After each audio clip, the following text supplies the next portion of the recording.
Hi, I'm JC on the Learning and Development team at GitLab, and I'm joined by Sid, our CEO and co-founder. Today, during this handbook learning session, we're going to be talking about biggest risks, and in particular, the loss of the values that bind us. So, Sid, the values are a key reason that many people join GitLab. The loss of the values that bind us is a risk outlined on this handbook page. How do we ensure that we don't lose the values over time as we grow? Yeah, I think the only way to do that is to constantly reinforce the values. I'm very proud we have 20 ways to reinforce the values. And one of the most significant ones is that they live. So we had over 200 changes, I think, to the values last year. So, but we do many other things. Another important thing is kind of linking promotions to the values so that people see what behavior gets rewarded. And one of my favorite things is our songbook that talks about our values. Yeah, that's awesome. So we do have a hierarchy of values with results being at the top. Are there certain values that would be a bigger risk for GitLab to lose? Yeah, results is on the top for a reason. Results enable everything else we do. If we don't have the results we need, we are not in a position to kind of keep reinforcing our values. We have to make short-term decisions that take away from our values. So that's the most important value to keep.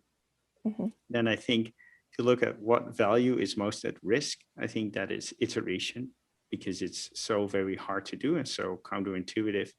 We hire people who are very ambitious, they have big plans, but then they need to ship those and realize those in small increments. And that is very hard. And that's why I focus a lot on that value with office hours and other initiatives. Yeah, that's awesome.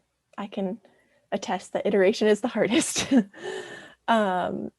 So we have see something, say something as one of our DIB sub-values. What should team members do if they see something that is not in accordance with our values? Yeah, they should say something. And in most cases, that will be to the team member who you think is making a mistake.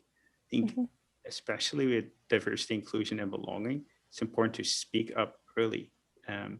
Because if something is small, it's relatively easy to have like a one-to-one conversation and give the other person feedback and a chance to improve.